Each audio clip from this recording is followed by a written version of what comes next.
नाज़रीन अस्सलाम वालेकुम। सियासत टीवी के खुसूसी प्रोग्राम खबर ख्याल में आपका खैर मकदम है। मैं मोहम्मद रियाज अहमद और मेरे साथी सैयद सज्जादुल हसनैन। अस्सलाम वालेकुम नाज़रीन। हमेशा की तरह आपके सामने अहम खबरें लिए हाजिर हुए हैं। नाज़रीन, जैसा कि आप जानते हैं कि जो खबरें हम आपके सामने पेश करते हैं वो कल के अखबारात की सुर्खियाँ बनती हैं।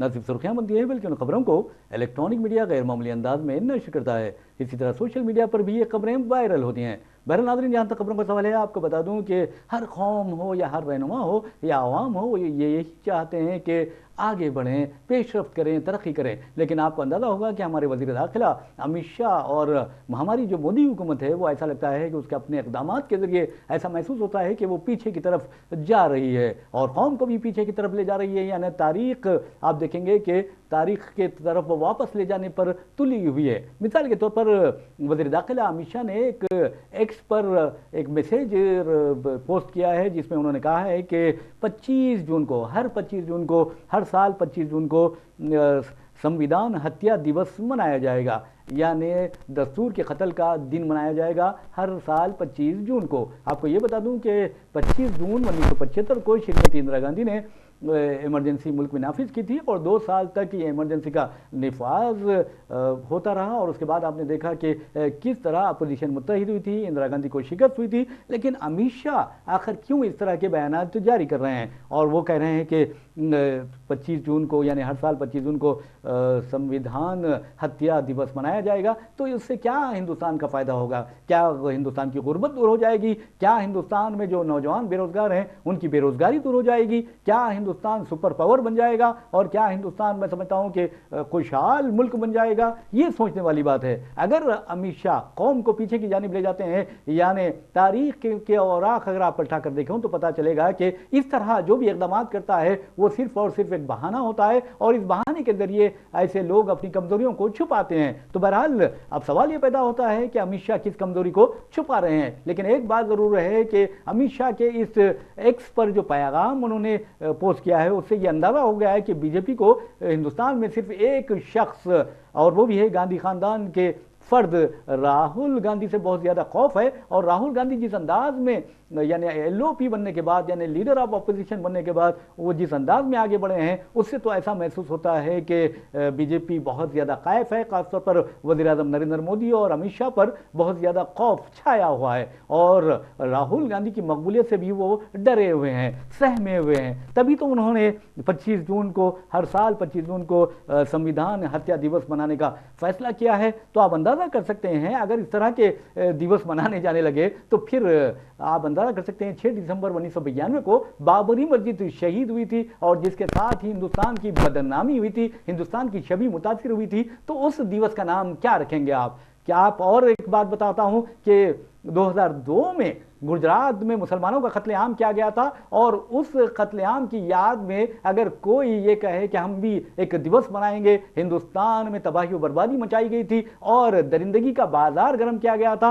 और ऐसा लग रहा था कि फिरका परस्त दरिंदों ने, हैवानों ने, वहशियों ने इंसानियत को कत्ल कर दिया था। तो क्या उस दिन को यूं में कत्ले इंसानियत के तौर पर मनाया जाएगा? ये सबसे अहम बात है। और इसके अलावा आपको बता दूं कि 1984 में मुखालिफ सिख फसादात हुए थे, सिखों की नस्लकुशी की गई थी दिल्ली में। तो क्या उस दिन को भी एक नया नाम देंगे?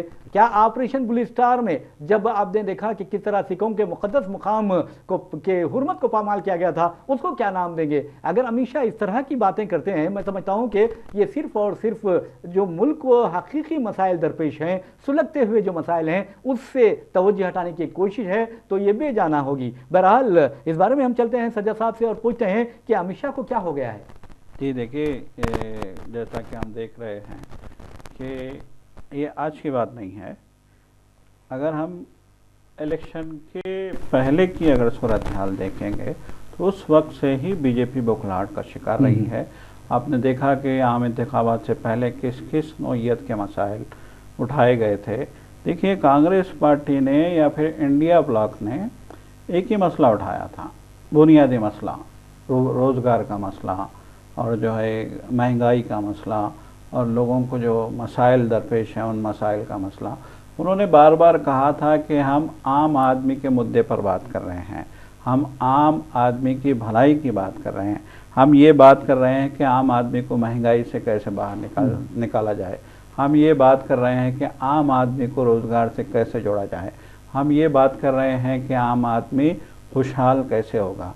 तो इंडिया ब्लॉक ने यही बात कही कि हम रोज़गार देंगे, हम महंगाई को कंट्रोल करेंगे, हम आम आदमी को जो है यहाँ का जो है एक ताकतवर इंसान बनाएंगे, माशी तौर पे भी, समाजी तौर पे भी, तालीमी तौर पे भी, और जो है सेहत के हिसाब से भी जो है हम आम आदमी को ताकतवर बनाने के लिए काम करेंगे। तो उससे बीजेपी खौफजदा हो गई थी। और फिर इसके साथ साथ आपने देखा कि कांग्रेस पार्टी ने कैसे ये जो है एक अहम तरीन मुद्दा उठाया था कि अब की बार अगर बीजेपी सरकार आएगी, जैसा कि बीजेपी ने कहा था, मोदी ने नारा दिया था कि अब की बार 400 पार, तो कांग्रेस ने कहा था कि अब की बार अगर बीजेपी 400 पार हो जाती है तो फिर वो आइन बदलने का मंसूबा रखती है। तो उन्होंने साफ तौर पे जो है इलेक्शन में लड़ाई लड़ी थी। उन्होंने क्या लड़ाई लड़ी थी आप भी जानते हैं कि उन्होंने अपने हाथ में आइन की किताब लेके लोगों के सामने जो है इंतखाबी जलसों में लोगों के सामने आइन की किताब बताई थी और कहा था कि ये इलेक्शन आइन को बचाने का है। अगर इस इलेक्शन में आपने बीजेपी को 400 पार दे दिए तो फिर हमारा आइन जो बाबा साहब अम्बेडकर ने बनाया है, जो है इस मुल्क के संजीदा जो है कायदीन ने बनाया है, जो इस मुल्क के हकीकी मानों में जो है हमदर्द थे, जो इस मुल्क को बनाने में जिन्होंने अपना खून पसीना एक किया था, अंग्रेज़ों को यहाँ से भगाने में जिन्होंने जो है खून पसीना एक किया था, उनका बनाया हुआ आइन आज ख़तरे में है। और ये जो आज के जो हुक्मरान हैं, जो फिस्ताई ताकतों की जो है हाथों में जो है कठपुतली बने हुए हैं, जो फ़िरक़ा परस्ती का जो है खेल खेल रहे हैं, जो मुल्क में सिर्फ़ और सिर्फ फ़िरक़ा परस्ती की बुनियाद पे, नफ़रत की बुनियाद पे जो है इक़्तिदार में आना चाहते हैं, उनको आवाम की भलाई से, आवाम के मसाइल से, आवाम की भूख से, आवाम की रोटी से, आवाम के घर से कोई मतलब नहीं है। उनको सिर्फ एक ही मतलब है कि किसी तरीके से इस मुल्क को यरगमाल बना लिया जाए, किसी तरीके से इस मुल्क में अपने कवानीन थोपे जाए, किसी तरीके से इस मुल्क के नागरिक को, इस मुल्क के शहरी को कैदी बना लिया जाए, किसी तरीके से इस मुल्क के किसान को जो है अपनी मुट्ठी में जकड़ लिया जाए और उनको मजबूर किया जाए कि वो हम जो चाहें वही फसल उगाएगा, हम जैसे चाहें वैसे ही वो इस मुल्क में जो है कठपुतली की तरह काम करेगा। तो बहरहाल मौजूदा सरकार यही भयानक ख़तरनाक मंसूबा लेके आगे बढ़ रही थी और उसी संविधान की बुनियाद पे, उसी दस्तूर की बुनियाद पे, उसी आइन की बुनियाद पे, उसी कॉन्स्टिट्यूशन की बुनियाद पे इंडिया ब्लॉक ने इस मोदी सरकार को इक़्तिदार में आने से रोका। यकीनन आज जो है मोदी सरकार इक़्तिदार में है, इस बात से इनकार नहीं किया जा सकता, लेकिन वो दरकार अक्सरियत से महरूम हो गई है। 240 सीटों पे वो सिमट गए हैं और उनको अपनी सरकार बनाने के लिए चंद्रबाबू नायडू और नीतीश कुमार जैसे लोगों का सहारा लेना पड़ा है। जी। तो बहरहाल जो है यही बात उनको खटक रही है, यही बात उनको हजम नहीं हो रही है कि जिस आइन को जो है वो बदलना चाहते थे, उसी आइन की बुनियाद पे इंडिया ब्लॉक ने, कांग्रेस ने एक ऐसी लड़ाई लड़ी है कि जो है मोदी को चारों खाने चित कर दिया है चारों खाने। तो यही बात अमित शाह को या मोदी को हजम नहीं हो रही है। नतीजे में उनके पास मुद्दा नहीं है, जैसे कि जो है अभी आपने कहा कि उनके पास कोई मुद्दा नहीं है, तो नतीजे में उनके पास मुद्दा नहीं है तो फिर वो अब इमरजेंसी का राग अलापने लगे हैं। Emergency emergency emergency. आप देखिए जब से पार्लियामेंट का आगाज़ हुआ है, नई पार्लियामेंट बनी, नई हुकूमत बनी, नई पार्लियामेंट का आगाज़ हुआ, तो पार्लियामेंट के पहले दिन से यही उनका एक राग है कि इमरजेंसी थी, सियाह दिन थे, इंदिरा गांधी ने ऐसा कर दिया था, मुल्क में काले कानून आ गए थे, धज्जियाँ बिखेरी गई थी आइन की, दस्तूर को ऐसा किया गया था, वगैरह वगैरह। ये सारी बातें करके वो एक बार फिर आवाम को गुमराह करना चाहते हैं। बहुत अफसोस की बात है कि जिस महंगाई से आवाम जूझ रहे हैं, जिस महंगाई को ख़त्म करने का कांग्रेस ने वादा किया था, आज बीजेपी एक बार फिर आवाम पे वही महंगाई मुसल्लत करना चाहती है। अब देखिए इंटरनेट की कीमतें बढ़ गई हैं, जियो ने, एयरटेल ने किस तरीके से अपने जो है रिचार्ज की शरों को जो है किस तरीके से जो है 25% तक बढ़ा दिया है। जी। और फिर आप देखिए अचानक जैसे ही जो है मोदी सरकार इक़्तिदार में आती है, रिजल्ट आता है, उसके दूसरे ही दिन दूध की कीमतें बढ़ जाती हैं। आप अंदाज़ा लगाइए कि दूध जैसी बुनियादी चीज़ की कीमतें बढ़ा दी गई हैं। जीएसटी में आप जिस तरीके से उलटफेर किए गए हैं, जीएसटी की शरें जिस तरीके से बढ़ाई गई हैं, ये भी एक बहुत बड़ा बोझ आने वाले दिनों में आवाम पे बनने वाली हैं। तो आवाम एक और खौफनाक महंगाई से दो चार होने वाले हैं। तो आवाम को उस महंगाई के बोझ तले जो है दबाने से पहले ये लोग जो है इमरजेंसी का खेल खेलना चाहते हैं। बहरहाल सज्जा साहब, आप देखेंगे कि इमरजेंसी की जो बात की गई है, अमित शाह ने खुद एक्स पर ट्वीट यानी पोस्ट किया है और उसके साथ उसने गज़ेट नोटिफिकेशन भी शेयर किया है। तो आप अंदाज़ा लगाइए कितनी शर्म की बात है, कितनी अफसोसनाक बात है कि 50 साल पहले 49 ईयर्स हो चुके हैं इमरजेंसी को, और आप बात कर रहे हैं इमरजेंसी की। और जैसा कि सज्जा साहब ने भी कहा कि पार्लियामेंट के पहले ही दिन, इजलास के पहले ही दिन आप देखेंगे कि जिस अंदाज में स्पीकर ने ये तजवीज़ पेश की थी कि 2 मिनट की खामोशी मनाई जाएगी इस पर, यानी जो कुछ हुआ है इमरजेंसी के दौरान, तो आप अंदाज़ा कीजिए कि 50 साल पहले अगर इमरजेंसी नाफिज होती है तो नई नस्ल का क्या कसूर है, नई नस्ल को क्या लेना देना। नई नस्ल को तो अब फिलवक्त जो है रोज़गार की ज़रूरत है, तालीम की ज़रूरत है, सेहत आमा में बेहतरी की ज़रूरत है, अमन व अमान की ज़रूरत है, मॉब लिंचिंग से बचाने की ज़रूरत है, और घरेलू तशद्दुद से ख़वातीन को बचाने की ज़रूरत है। हकीकत में बेटी और को पढ़ाने की ज़रूरत है, बचाने की ज़रूरत है। और अमित शाह ये अजीब व गरीब जो नारे लगा रहे हैं, जिस तरह के इक़दाम कर रहे हैं, मैं समझता हूँ कि ये हिंदुस्तान की तबाही का सामान फराहम कर रहे हैं। वैसे भी नाज़रीन आपको बता दूँ, अगर अमित शाह इस तरह की बात करते हैं कि संविधान के हत्या का दिवस मनाया जाएगा हर 25 जून को, यानी हर साल 25 जून को, तो फिर बिल्किस बानो के जो जानियों को रिहा किया गया, उनकी कैद यानी सजाए जो मुद्दत थी सज़ा की, वो ख़त्म होने से पहले उन्हें रिहा कर दिया गया, उन्हें माफ़ी दे दी गई। तो क्या यूम दरिंदा मनाएंगे बिल्किस बानो के कातिलों को छोड़ने के याद में, या फिर जानियों को छोड़ने के याद में? आप अंदाज़ा कीजिए कि इस तरह के जो वाक़यात होते हैं तो इस पर गौर करना चाहिए। और वैसे भी इमरजेंसी 50 साल पहले हुई थी और 2 साल तक थी, लेकिन आप देखेंगे कि नरेंद्र मोदी हुकूमत की, ये मैं नहीं कह रहा हूं बल्कि अपोजिशन कायदीन कहते हैं, 2014 से आज तक मुल्क में इमरजेंसी नाफिज है। मिसाल के तौर पर आप देखेंगे नरेंद्र मोदी की पहली मियाद में 2014 से लेकर 2019 तक, फिर 2019 से लेकर दूसरी मियाद 2023 तक आप देखेंगे कि किस तरह नाराज जो अराकीन थे, नाराज जो अनासिर थे, उनके खिलाफ कार्रवाइयां की गई, सहाफ़ियों के खिलाफ कार्रवाइयां की गई, और जो भी हुकूक इंसानी के जहदकार थे, इंसानी हुकूक के जहदकार थे, उन्हें सताया गया, धमकाया गया। यहाँ तक कि आप देखेंगे एमनेस्टी इंटरनेशनल हो या बीबीसी हो, उनके दफातर पर धावे किए गए। और हद तो यह है कि कई सियासी कायदीन के पेगासस जो जासूसी मसला था, फ़ोन टैप किए गए। तो फिर इसके लिए भी एक दिन मनाना चाहिए हर साल कि यहाँ पर इस तरह के हालात हुए हैं। और हद तो यह है कि आप अंदाज़ा कीजिए कि इस हुकूमत में हर रोज़ 90 ख़वातीन का रेप हो रहा है, और कई ऐसे वाक़यात होते हैं जो डर के मारे या फिर इंतकामी कार्रवाई के मारे रिपोर्ट नहीं किए जाते। तो क्या रेप डे भी मनाएंगे अमित शाह? क्या इस तरह का ऐलान करेंगे? गज़ेट नोटिफिकेशन इस सिलसिले में जारी किया जाएगा? और दूसरी अहम बात यह है कि 2014 से लेकर 2023 तक 2 मियादों के दौरान आप देखेंगे जमहूरियत का कत्ल हुआ, सेक्युलरिज्म का कत्ल हुआ, यहाँ तक कि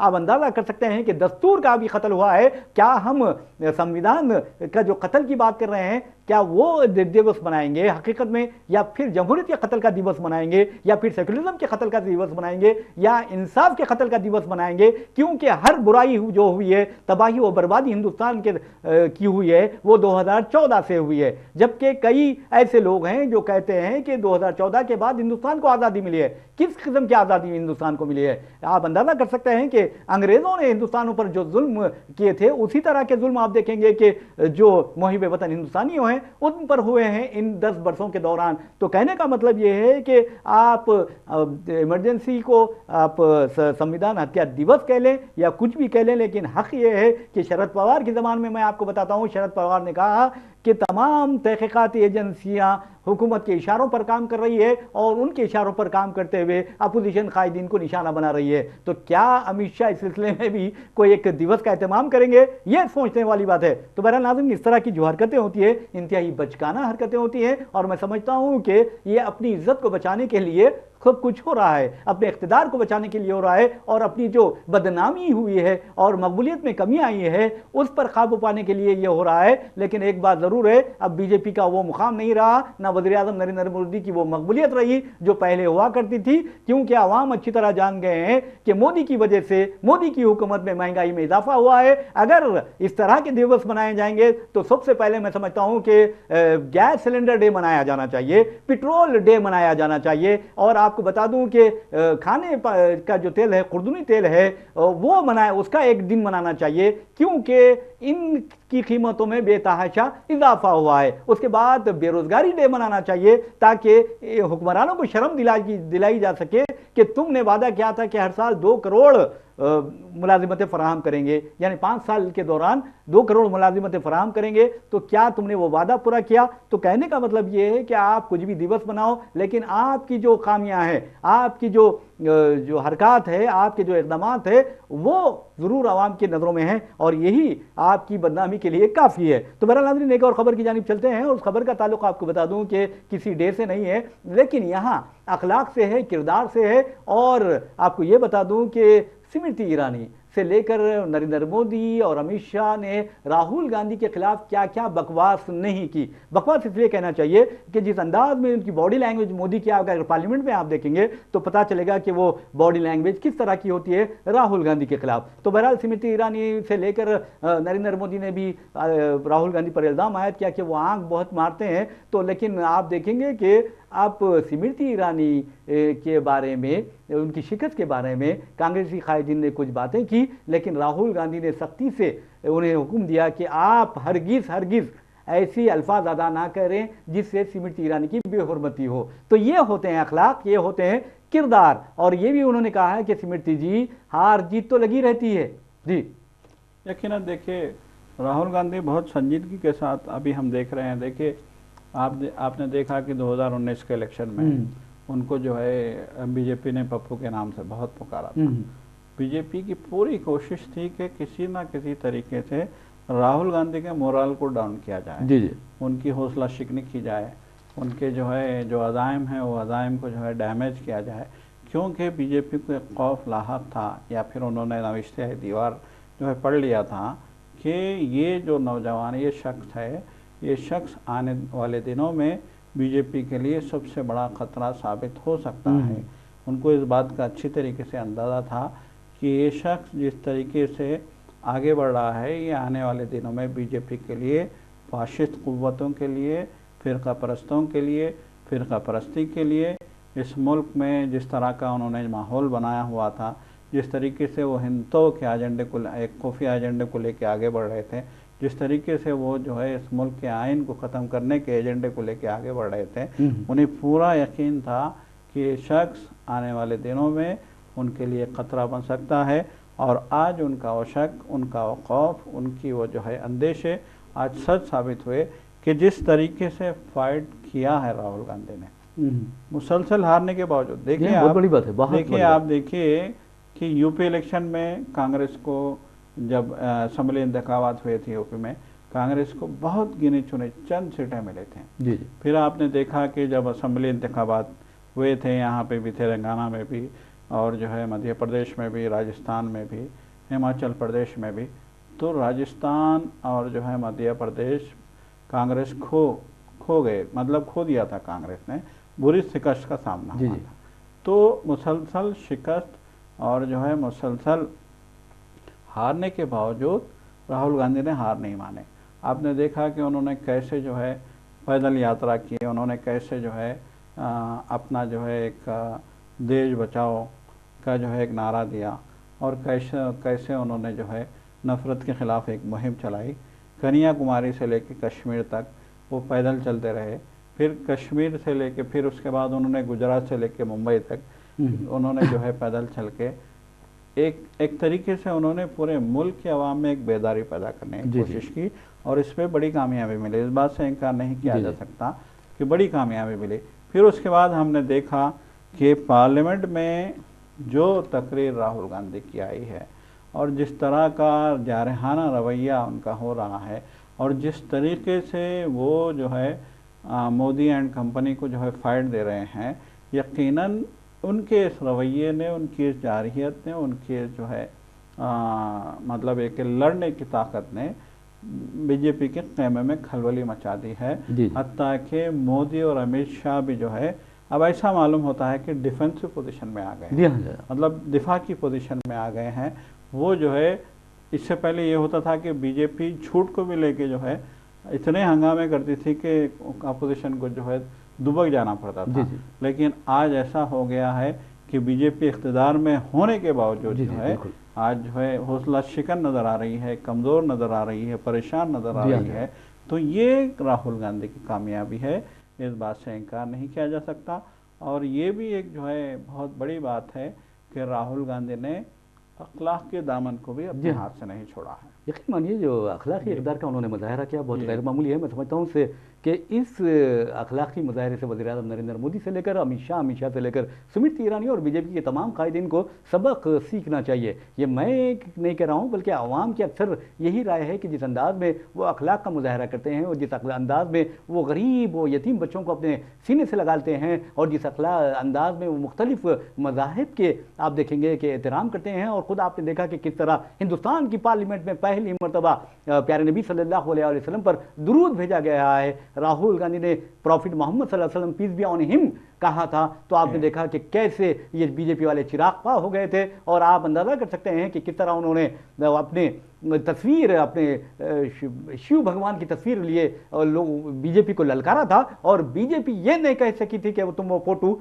छोड़ दो। तो आपने देखा कि इस अंदाज में वो बीजेपी को घेर रहे हैं। और आज वज़ीर आज़म के ओहदे पर फायज ना रहते हुए भी राहुल गांधी ऐसा लगता है कि वज़ीर आज़म पर अपना पूरा दबदबा बरकरार रखे हुए हैं। अमित शाह डर रहे हैं राहुल गांधी से और अब तो मोदी भी डरने लगे हैं। यहाँ तक कि राजनाथ सिंह भी ऐसा लगता है कि खौफ तारी हो गया है राजनाथ सिंह पर भी। तो कहने का मतलब यह है कि जिस वक्त राहुल गांधी ने पार्लियामेंट में तकरीर की तो आपने देखा कि 90 मिनट्स तक उन्होंने तकरीर की थी और उसके बाद मोदी जी एक नहीं दो नहीं तीन बार अपनी नशस्त से उठ खड़े हुए थे। हद तो यह है कि मोदी जी को कहा जाता है, हैदराबादी जबान में एक मुहावरा है कि हाथ ले रहे हैं। अब मोदी जी का हाल यह हो गया है कि महुआ मोइत्रा जैसी टीएमसी रुकन पार्लियामेंट भी उन्हें हाथ पे ले रही है। मिसाल के तौर पर पार्लियामेंट पे ये मंजर सारी दुनिया ने देखा जिसमें मोइत्रा कह रही हैं कि आप तो बार बार हमारे कॉन्स्टिट्यूंसी आते रहे हैं, मेहरबानी करके हमें सुनते भी जाएं। तो वज़ीर आज़म उनकी तकरीर सुने बिना पार्लियामेंट से चले गए। ये हाल हो गया है मोदी जी का। यकीनन देखिए, जैसा कि मैंने कहा, जैसा कि जो है देख रही है मुल्क के अवाम देख रहे हैं कि अब बीजेपी सरकार जो है और फिर मोदी एंड कंपनी, मोदी वज़ीर आज़म मोदी के साथ अमित शाह और उनके जो है अतराफ़ में जो उलट पुलट उल्टी सीधी ज़ुबान बोलने वाले थे, सभी की ज़बानें अब बंद हो चुकी हैं और वो कुछ भी बोलने की कोशिश करते हैं तो अब आवाम उनको मुस्तरद कर रहे हैं। आवाम जो है कह रहे हैं कि आप जो बोल रहे हो गलत है, आप जो कर रहे हो ये गलत है। तो यकीनन जब आवाम का जो है एक फ़ैसला आ जाता है, आवाम की एक राय आ जाती है और आवाम जब जो है हुकूमत को गलत समझने लगते हैं तो यकीनन ये हुकूमत की बहुत बड़ी शिकस्त होती है। और इसी शिकस्त का आज जो है अखलाकी शिकस्त हम कहेंगे। बिल्कुल बिल्कुल। आपने जो है, ठीक है आप इक़्तिदार में तो आ गए, आप वाज़े अक्सरियत ना होने के बावजूद सपोर्ट लेके इक़्तिदार में तो आ गए, लेकिन आपकी अखलाकी शिकस्त हुई है। और इस अखलाकी शिकस्त में जहाँ अपोजिशन इंडिया ब्लॉक का बहुत बड़ा हाथ रहा है, वहीं आवाम का भी बहुत बड़ा रोल रहा है, क्योंकि आवाम ने आपको 10 साल तक इक़्तिदार सौंप के देख लिया और आवाम को इस बात का एहसास हो गया कि इन 10 सालों में आपने सिर्फ़ और सिर्फ मज़हब की राजनीति की है। देखिए, आपने कहा इमरजेंसी की बात आपने की कि यकीनन इमरजेंसी का मामला 50 साल पुराना है और फिर जो है बाबरी मस्जिद का मामला भी 25 साल पुराना 30 साल पुराना है। गुजरात के फसाद के भी मामले को जो है 20 साल गुजर चुके हैं। लेकिन मोदी नए इलेक्शन से पहले महज टाइमिंग आप देखिए कि राम मंदिर की तकमील का जो है बहुत बड़ा जो है मनसूबा बनाया, मंदिर मुकम्मल हुआ और फिर प्राण प्रतिष्ठा की तकरीब बड़े ही शान और शौकत के साथ अंजाम दी गई थी। उसके बावजूद अगर इस मुल्क के अवाम जो है मोदी को और उनकी पार्टी को मुस्तरद कर रहे हैं तो यकीनन ये एक बहुत बड़ा पैगाम है मोदी के लिए भी, उनके ग्रुप के लिए भी, उनकी पार्टी के लिए भी कि आप सुधर जाओ, अब आप आवाम के ख़िलाफ़, ये जमहूरियत है, जमहूरियत में जो है आवाम जो है सरकार को चुनती है, आवाम की सरकार होती है, आवाम की जानिब से बनी सरकार होती है और इस सरकार को आवाम के लिए काम करना होता है। और ये बात अगर आज आप नहीं समझेंगे तो फिर आपकी दास्तान भी ना होगी दास्तानों में।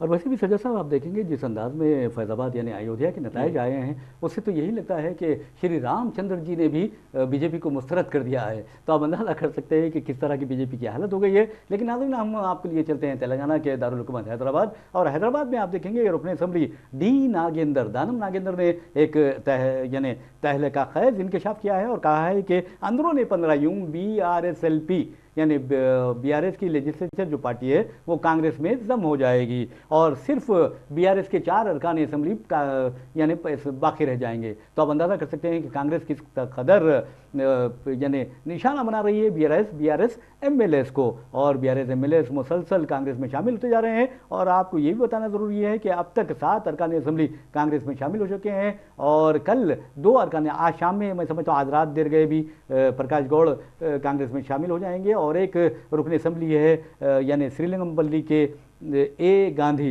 वो भी कल शामिल होने वाले हैं कांग्रेस में। तो इस तरह आप अंदाज़ा कर सकते हैं कि 39 जो सीट थे BRS के, उसमें तो एक रुकन असम्बली का तो देहांत हो गया। तो बहरहाल 8 या 9 अब 32 रुकन असम्बली बाकी रह गए हैं। अब जैसा कि नागेंद्र ने कहा है कि 24 जुलाई को जैसे ही बजट सेशन शुरू होने वाला है उससे पहले BRSLP कांग्रेस में जम हो जाएगी। तो ये बहुत ही खतरनाक बात है सज्जा साहब। और वैसे भी हैदराबाद और उत्तरा को अपना में जो सीट्स हैं हमारे पास, उसमें से BRS ने 18 असेंबली हलकों में कामयाबी हासिल की थी, कांग्रेस ने 3 पर, MIM ने 7 पर और बीजेपी ने 1 पर कामयाबी हासिल की थी। लेकिन अब ऐसा लगता है कि BRS के 18 के 18 कांग्रेस में शामिल होने वाले हैं।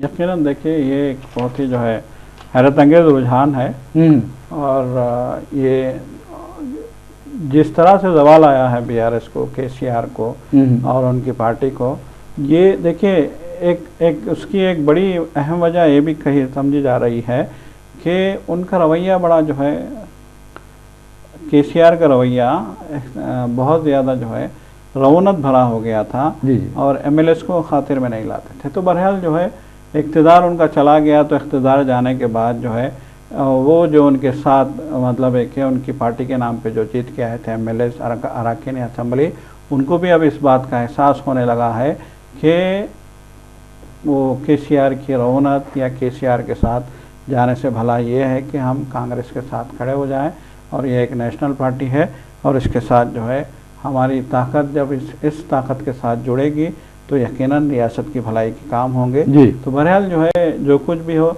जैसी करनी वैसी भरनी जो है एक मुहावरा है, और माजी में हमने देखा कि किस तरीके से KCR ने कांग्रेस के अरकान असम्बली को जो है ख़त्म किया था। तो वही तारीख अब हम जो है देख रहे हैं कि वही तारीख दोहराई जा रही है, वही तारीख यहाँ पे हमको दोहराते हुए नज़र आ रही है। बहरहाल जैसा करोगे वैसा भरोगे, वही का हिसाब है यहाँ पर। नाज़रीन, इसी के साथ हम अपना प्रोग्राम खबरों ख्याल इख्तिताम को पहुँचाते हैं। अपने मेज़बान मोहम्मद रियाज अहमद और मेरे साथी सैयद सज्जादुल हसैन को इजाज़त दीजिए। इंशाअल्लाह फिर मुलाकात होगी, फिर बात होगी। तब तक के लिए अल्लाह हाफ़िज़। अल्लाह हाफ़िज़।